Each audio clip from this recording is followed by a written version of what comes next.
5절 말씀을 다시 한번 읽어보겠습니다. 시작.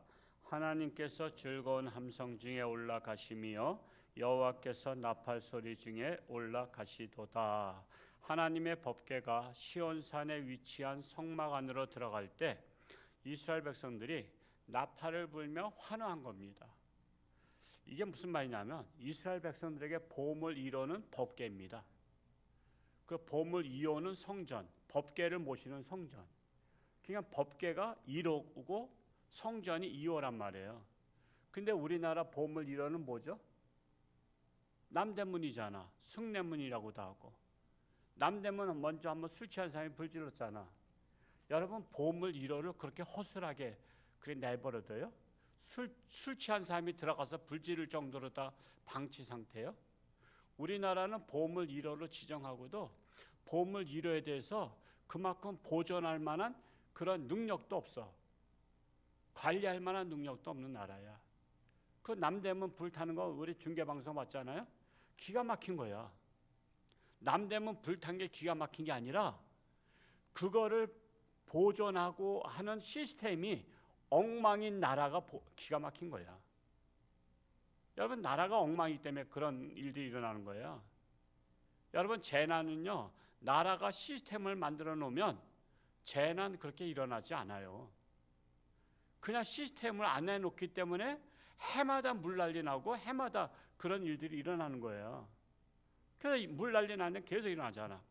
제가 홍천의 역사를 읽어봤어요. 강정식 그분 옛날 문화원장했던 분 쓴 책을 읽어봤더니 그분이 저쪽 희망리 쪽에 살았는데 학교 다닐 때 맨날 장마지면 물이 찼대. 그런데 70년대 그때는 이제 막 이제 잘 살아보세요 하면서 막 공사했잖아요. 박정희 정권 때. 우리나라가 제일 싫어하는 박정희라고 하는데 그 사람이 다 해놓은 거야. 이 하천을 다 뚝을 올린 거야. 그래서 물이 그때부터는 장마 해마다 아무리 와도 물이 안 넘었대. 그렇죠. 그 뚝을 이거 지금 우리가 있는 이 강변 뚝은요 70년대 그거 싼 거야. 그거 쌓기 전에는 그냥 계속 해마다 물에 잠겼대. 여러분 그런 거예요. 바로. 그래서 사실은 이명박 정권에서 뭘 만들려고 했었죠? 계속 그게 뭐죠? 4대강. 그래서 이 4대강 만든 것을 다 때려 부시려고 하는데 그거 있는 데는 지금 물난리 안 나요. 껐떡없대요. 동네 사람들이 그래서 그거 때려 부시려는 거 반대했잖아요. 왜 때려 부시냐? 우리 매년 물난리 나다가 이제 물난리 안 나서 이제 농사 제대로 짓고 먹고 사는데 당신들이 그럼 책임질 거예요? 책임은 안 져. 기가 막힌 거예요. 근데 아랫지방은 다 반대해서 못했잖아요. 동네 주민들도 반대해서.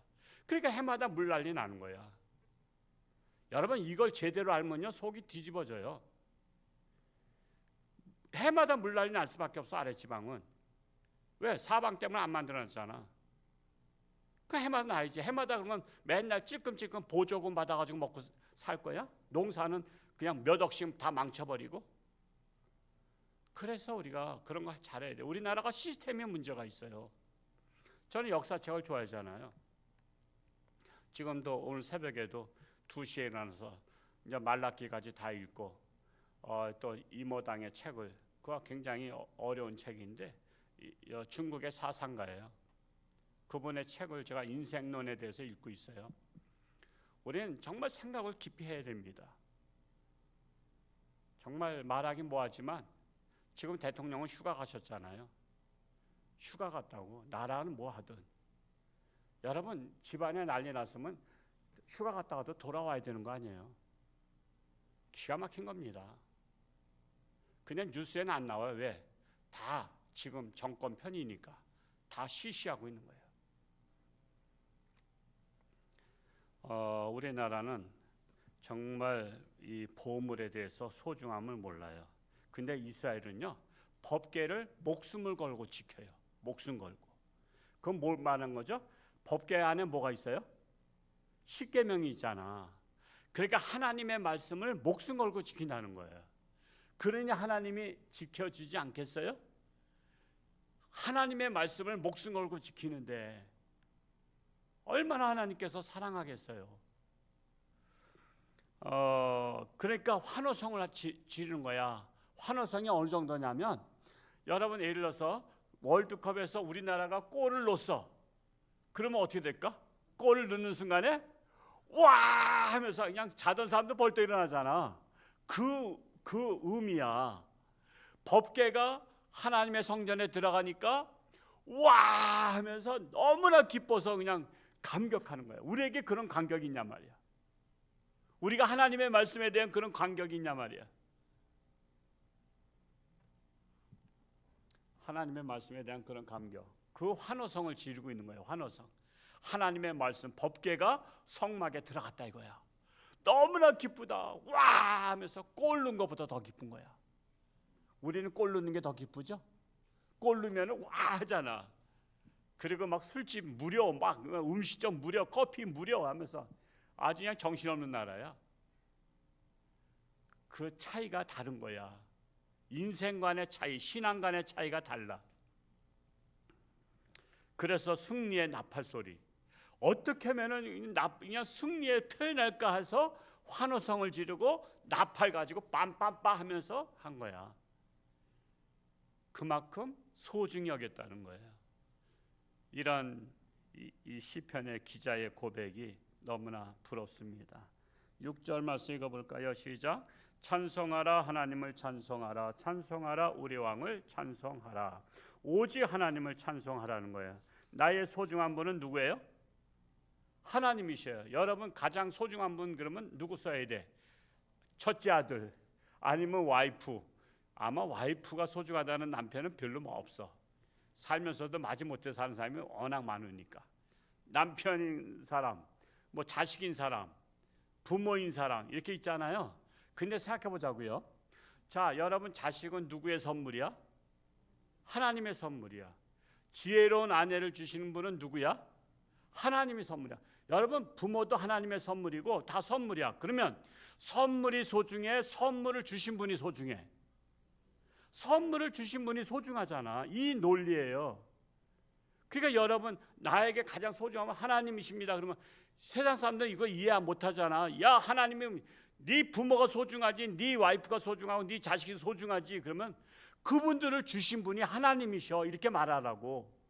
하나님이 주신 소중한 분은 하나님이 주신 분이 소중한 거야. 여러분 선물 받으면 선물이 소중해? 선물 주신 분이 소중해? 선물을 주신 분이 소중하잖아. 그 원리라고. 그래서 우리 인생의 가장 소중한 분은 하나님이시다. 그것을 여러분 상식적으로 남들한테 말할 수 있어야 돼. 왜 하나님이 소중하냐 그러면 하나님이 당신을 주셔서 내가 너무 감사해서 당신을 소중한 당신을 주신 하나님이 소중하다. 이렇게 말하면 섭섭하지 않을걸? 당신은 말이야 왜 나보다 왜 하나님이 더 소중하냐? 내가 다 주는 애더니 당신을 주신 분이 하나님이시거든. 그래서 나 당신도 소중한데 당신을 주신 하나님이 더 소중한 거야. 이렇게 말하면 부부싸움 할 일이 없잖아. 7절 말씀 읽어볼까요? 시작. 하나님은 온 땅의 왕이심이라 지혜의 시로 찬송할지어다. 온 땅의 왕이란 온 땅의 주인을 말하고 있어요. 온 땅의 주인. 지혜의 시로 찬양하라. 지혜의 시로 찬양하라는 것은 무슨 말이에요? 교훈의 시로 찬양하라는 것은 찬양해도 남들이 알아듣고 깨닫게 찬양하라는 거예요. 나만 즐거우면 됐지. 그래서 봐봐 막 요즘 그 랩 찬송도 나오고 막 그러잖아. 그냥 남이 알아들어 못 알아들어? 못 알아듣잖아. 그러면 나는 즐겁고 상대방은 모르는 거야. 그래서 지혜의 시로 찬양하라는 것은 교훈의 시로 찬양하라. 즉 교훈의 시는 뭐요? 남들도 알아듣고 깨닫고 은혜가 되고 감격하도록 찬양하라는 거예요. 근데 점점 가서 젊은 세대들은 남들이 알아듣는 찬양을 해. 자기만 알아듣는 찬양해. 자막을 띄워주지 않으면 모르잖아. 자막. 그러니까 밖에서 얘기하면은 그냥 막 노는 건 좋아. 신나게 노는 것 같은데 그게 가슴에 와 닿지 않아. 왜? 그 내용을 모르니까. 우리가 내용을 알아야 가슴에 와 닿는 거 아시죠? 제가 솔베이지의 노래를 올렸어요. 밴드에. 그 내용 보니까 너무 한번 보신 분? 안 보시는구나. 한번 밴드에도 한번 가끔 보세요. 제가 의미 있는 것들을 올리고 그랬는데 진짜 남녀 간의 사랑인데 남자가 돈을 벌어오겠다고 했다가 돈을 많이 벌었어. 근데 돌아오다가 해적에게 다 도난당했어. 목숨만은 간신히 살렸는데 돌아와서 결혼하기로 했는데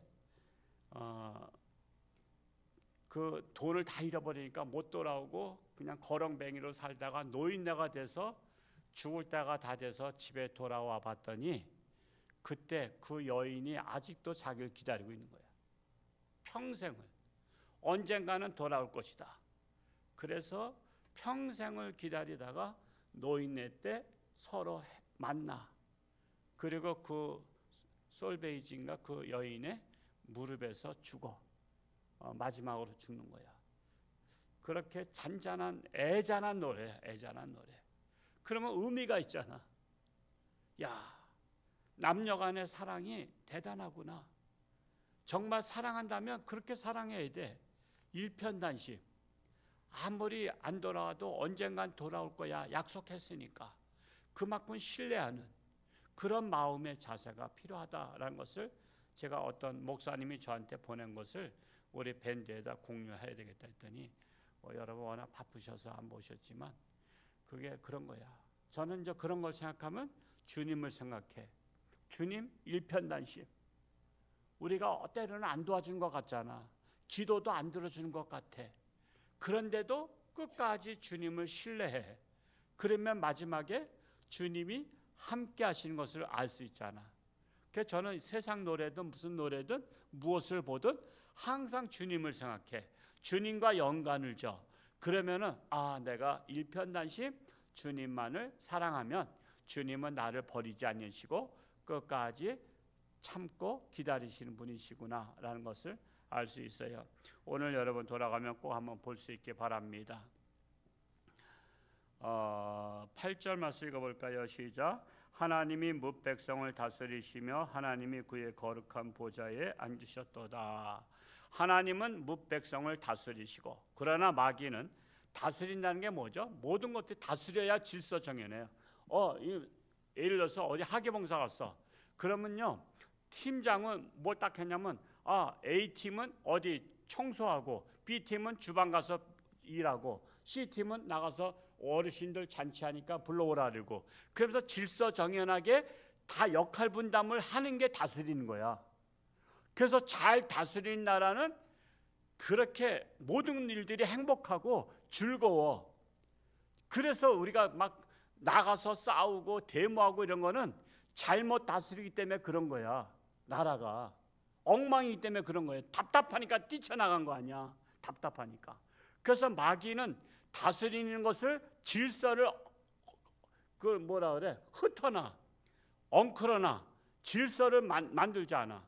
그래서 여러분 마귀는 하나님을 시기하기 때문에 하나님의 다스림과 질서를 망가뜨리는 역할을 해. 그래서 자꾸만 마귀가 들어서는 자는 세상을 엉망진창 만들잖아. 전쟁을 일으켜서 망가뜨리고 막 그냥 세상에 이상한 왕, 이상한 대통령 나와서 나라를 무너뜨려. 그래서 마귀에게 속한 자는 세상을 무너뜨리는 역할을 해서 막 헝클어나. 근데 하나님은 다스려서 모든 것들을 아름답게 질서 속에서. 여러분 이 지구가 하루에 도는 게 하루에 한 바퀴잖아요. 시속 몇 킬로요? 뭔가 빨리 돌긴 도는데 1650km다. 여러분 자동차 100km도 빠른데 1650km로 돌아. 지금 도는데 지금 어지러 안 어지러? 어지러워 지금. 막 이렇게 어지러서 막 쏠려가? 우리는 도는 줄도 모르잖아. 그게 하나님의 작품이야. 시속 1650km로 달려도 우리는 아무것도 움직이지 않잖아. 그게 바로 뭐야? 하나님의 질서야. 오늘은 기분 좋다고 그냥 2000km로 달리고 내일은 기분 나쁘다고 그냥 1000km 달리고 그런 게 아니야. 매일 1초도 안 틀리게 정확하게 해. 이게 질서야, 질서. 그래서 우리 하나님을 믿는 사람들은 질서야 하나님을 믿기 때문에 항상 교회도 질서가 있어야 되는 거야. 그 질서가 안 잡히면 그 교회가 맨날 불협화음이 나고 잡음이 나고 싸움이 나고 막 그러잖아. 그래서 항상 교회는 질서가 있어야 돼. 우리 교회 학교는 질서를 잘 가르쳐야 돼. 교회 학교들은 어디나 그냥 물건 갖다 놓고 그냥 오시고 뭐고, 아이 뭐 잃어버리면 부모가 또 사줄 건데 그래. 그 엉망이야 엉망. 그 질서를 가르쳐야 돼. 제자리 네가 쓴 것은 네가 가져가고, 그 남들이 왔을 때 편안하게 앉을 자리도 없게 만들지 말고 항상 네 자리는 네가 깨끗하게 정리해 정돈해라. 그게 질서야. 그게 다스림이야. 근데 요즘 애들은 부모가 다 해주니까 이건 내가 안 하면 선생님이 해줄 거라 생각해. 그게 의존적 아이를 키우는 거야. 여러분, 교육이라는 것은 무슨 단어 하나 많이 아는 게 중요한 게 아니라 아이들에게 스스로 책임감을 가지고 살아갈 수 있는 능력을 키우는 게 교육이란 말이에요. 이런 걸 못 받은 사람은 어른 돼서도 그래. 어른 돼서도 막 훌리고 다니고. 우리 가끔 가보면 이 유아실에도요, 왜 들어갔다가 나올 때는 그러면 실내화 신고 내려가지 왜 실내화 분명 신고 올라왔단 말이야? 근데 실내화를 왜 거기다 내버려 두고 가? 그러면 누가 거기다, 기본적으로 우리 교회는 아래층에서 신발장에서 실내화 하기 때문에 그거를 청소하는 사람이 치우지 않으면 안 치우잖아. 그러면 왜 내가 신고 올라온 것을 청소하는 사람들 보러 치우라는 거야 뭐야? 아니면 깜빡 잊은 거야? 생각나면 와서라도 내려다 놔야지. 그게 바로 정신 상태거든요. 내가 어디다 놓은 것은 내가 원위치를 하는, 그게 질서야. 이 질서를 잘 지켜야 모든 사람들이 같이 즐겁게 신앙생활할 수 있는 공동체가 되는 거예요. 그러니까 제가 그런 것들, 그러니까 제가 원위치를 항상 강조하잖아요. 원위치, 있던 자리에 제자리 놓는 거, 그런 것들을 할 줄 알아야 돼. 우리 지난번에도 수련하고 나서 여기 뭐 각종 악기, 이 화분이 저 뒤로 가 있고 이쪽 것은 그냥 그대로 있고, 그러니까 이게 삐뚤빼뚤하잖아. 그러면 딱 앞에 와서 딱 정리정돈됐는가 이런 것도 또 봐야 되는데 그런 걸 보는 사람 아무도 없어. 우리가 신나게 찬양하고 놀았으면 됐다 이거야. 제 눈에는 그런 게 다 띄어. 이거 정리정돈 안 하고 그냥 끝냈네. 그런 게 보인단 말이야. 그 다스리는 것은 뭐냐면 그렇게 막 헝클어진 게 아니라 모든 것들이 질서정연하게 돌아가야 모든 사람들의 마음에 안정감을 줄 수 있다는 사실이에요. 9절 읽고 마칩니다. 시작. 문나라의 고관들이 모이며 아브라함의 하나님의 백성이 되도다. 세상의 모든 방패는 하나님의 것이며 그는 높임을 받으시리로다. 시인은 결론적으로 여호와가 이 세상의 역사의 주관자이시고 세상의 모든 권세는 하나님에게서 나옴을 강조하고 있는 내용이에요. 그러므로 하나님께 절대 순종하는 자가 가장 지혜로운 자예요. 하나님께 순종하는 자가. 교회 가려고 했는데 야 이 사람아 같이 오늘 날씨도 좋은데 속초 가자. 아이 그래 속초가? 그러면 누구한테 순종한 거야? 세상 사람에게 순종한 거야. 그런 분들이 우리 교회에 많아 안 많아? 많아. 지금 우리 주변에 가족들 중에도 순종하지 않는 사람 많아. 이게 어리석은 거야. 가족 중에 하나님께 순종함이 제1순위가 되면 가장 지혜로운 자라고. 왜? 모든 복의 만복의 근원은 누구에게서 나와? 하나님에게서 나오기 때문에 하나님께 잘 보이는 게 가장 지혜로운 거야. 근데 하나님께 잘 보이지 않고 친구들한테 잘 보이려고, 누구한테 욕먹지 않으려고, 누구한테 왕따 당하지 않으려고, 그래서 세상 것에 더해. 주일날 세계적인 누구죠? 영국에서 마라톤 선수 1등 할 수 있는 선수가 주일날 11시에 잡힌 바람에 그거 출전 안 했어. 그 사건 기억하신 분 있나? 옛날에 얘기했어요. 그래가지고 난리가 난 거예요. 영국 나라. 아니 세상에 예배 한번 빠진다고 뭐 하냐고 말이야. 근데 나는 예배가 중요하다 이거야. 그냥 빠졌어. 금메달 날라갔어. 그래가지고 얼마나 지탄을 받았는데, 근데 달리기 하는 사람은 꼭 무슨 100m만 있는 게 아니잖아. 1000m 있고 뭐 이어 달리기 있고 뭐 있고. 그래서 그 사람이 주일날 한 것은 금메달 날라갔지만 다른 곳에서 상관왕이 됐어. 그러니 얼마나 처음에 막 삿대질하고 막 욕했는데, 근데 다른 것은 주일날 아니니까 헌신을 다해서 뛰어가지고 뭐 1000m인가 뭐 해서 뭐 단체 달리기 뭐 등등 해서 다 해서 3관왕이 됐대.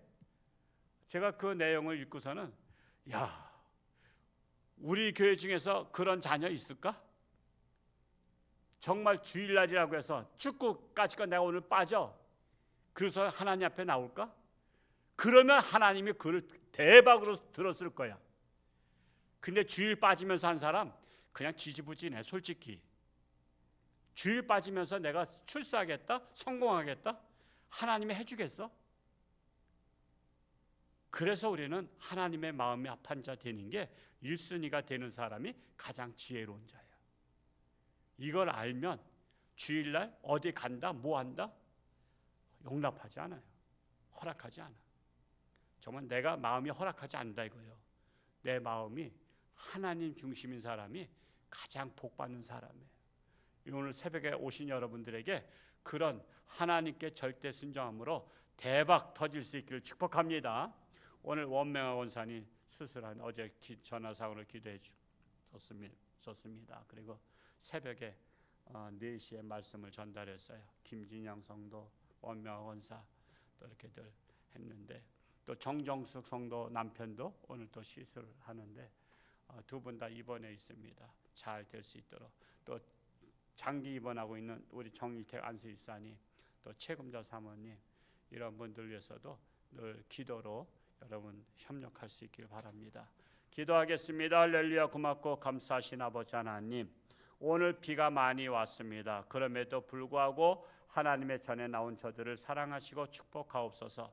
나라가 지금 산발적으로 홍수가 내리고 있습니다. 이것을 통해서 우리 정치 지도자들이 토목을 잘해서 어느 지역이나 아무리 비가 와도 피해를 당하지 않도록 해야 되는데, 인기 위주의 정치를 하다 보니까 해마다 피해를 당하고, 그리고서는 찔끔찔끔 우리가 보조금을 주는 것으로 잘하고 있다고 자칭 잘하고 있다고 말하고 있는 이 한심한 우리나라가 하나님의 지혜를 깨달아서 정말 나라를 살아가는 것이 어떤 것인지 우리 지도자들이 깨닫기를 간절히 소원합니다.